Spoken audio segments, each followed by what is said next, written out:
Image copyright at Getty Images. EU leaders are expected to formally agree to start the next phase of Brexit negotiations later. It means talks can move on to the long-term relationship between the UK and EU, days after Theresa May suffered her first defeat in the House of Commons. The next round of talks on a transition period after the UK leaves in March 2019 could begin as early as next week. European Commission President Jean-Claude Juncker said this process would be significantly harder.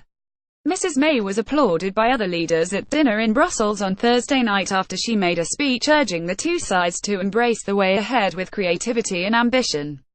The European Commission has said sufficient progress has been made on the first phase to move on to discussing the framework of a future relationship, including issues such as security and trade. Mr. Juncker said the EU's initial priority was to formalise the agreement we have now on issues such as citizens' rights before starting negotiations on a future relationship after the UK leaves in March 2019. The second phase will be significantly harder than the first, and the first was very difficult, he warned. Speaking to reporters, German Chancellor Angela Merkel said progress had been made but there was much more work to be done and time is of the essence. Under EU rules, the Prime Minister will not attend the meeting where the decision is formally confirmed. She has now returned to the UK. Big effort during the dinner with the 27 other EU leaders. Mrs. May urged them to approve an agreement to move Brexit talks on to a second phase. In a brief speech, she stressed her keenness to get on with shaping a deep and special future partnership as quickly as possible, leaving no doubt that she believes she was on course to deliver Brexit.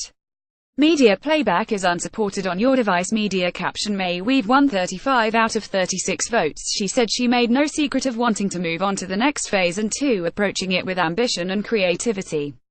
A particular priority should be agreement on the implementation period so that we can bring greater certainty to businesses in the UK and across the 27, she said. In applauding Mrs. May, Mr. Juncker said her EU colleagues felt that she did make a big effort and this has to be recognised, while Austrian Chancellor Christian Kern said he appreciated her efforts and engagement. But Maltese PM Joseph Muscat said the UK must spell out very clearly what it wanted from its post-Brexit relationship with the EU for the talks to proceed smoothly. The text, likely to be rubber-stamped by the leaders, will promise to work towards a framework for a trade deal with a wait until March before guidelines for the way ahead are produced.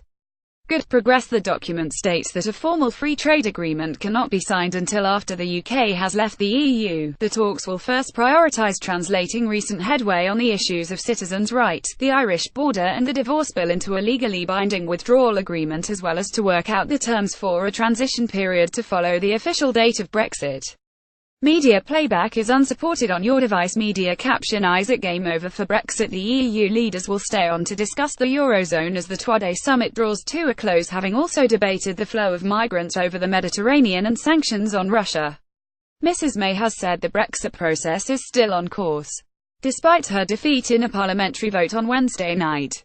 Speaking in Brussels, Mrs. May said she was disappointed at the vote on the EU withdrawal bill, but the legislation was making good progress. MPs backed an amendment giving them a legal guarantee of a vote on the final Brexit deal struck with Brussels. Ministers are due to have their first discussion of the end-state relationship between UK and the EU in a cabinet meeting on Tuesday. Meanwhile, Mrs. May is facing a further challenge next week when MPs vote on a government amendment to enshrine the Brexit date of the 29th of March 2019 in law. The BBC's political editor Laura Kuntzberg said there was no sign so far that Mrs. May was going to budge on the issue, but further compromises could be forced on her.